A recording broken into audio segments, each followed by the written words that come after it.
Hello guys, কার কার লাচ্ছা সিমুই পছন্দ বলো তো। আমার তো খুব ভাল লাগে, খেতে ভালো যতটাই লাগুক না কেন বানাতে খুব ইজি, ঝট করে বানানো হয়ে যায়। দেখো এখানে আমি কড়াইতে সব থেকে প্রথমে দুধ দিলাম। দুধটা একটু গাঢ়া দিবে আর একটু বেশি করে দিবে, কেন কি না তো চট করে টেনে নেয় ওটা। আর এখানে আমি কিছু ড্রাই ফ্রুটস ভাজতে দিয়ে দিচ্ছি। দেখো দুধটা যেই ফুটে আসবে ওখানের মধ্যেই চিনি তোমরা দিয়ে দিবে, জাস্ট চিনি দিয়ে বন্ধ করে দিবে, আর কিচ্ছু করার দরকার নেই।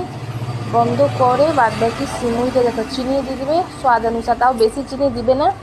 এই লাচ্ছা সিমুইতে অলরেডি ঘি আর চিনি দেওয়া থাকে, তো যারা কম পছন্দ করে চিনি তারা তো অল্পই দিবে, যারা একটু বেশি মিষ্টি খাও ওরা একটু বেশি দিতে পারবে। আর দেখো এটা বানাতে এত ইজি আর বাচ্চাদের জন্য খুব ভালো। আর এতটুকু জিনিস এতটা ফুলে যায় পরে ঠান্ডা বেশি। আমি এটা একটা বন্ধ করতে ভুলে গেছি, বাট এটা বন্ধ করে দিতে হয়, না তো অনেক গিলা গিলা টাইপের হয়ে যায়। আর এইটুকু জিনিসটা এতটা করে হয়ে যায় দেখো এখানে, বাস আর কিচ্ছু করার নেই, ঝটপট রান্না। আর কার কার ভাল লাগে কমেন্ট করে জানাও। আর যদি এই ভিডিওটি ভাল লাগে লাইক কমেন্ট অ্যান্ড শেয়ার করো, আর ফলো করতে ভুলো না। আর ইউটিউব থেকে দেখছো তো সাবস্ক্রাইব করে দাও। তো বাই ফ্রেন্ড, দেখতেই পাচ্ছ আমার এখানে কমপ্লিট সিমুই। তো বাই।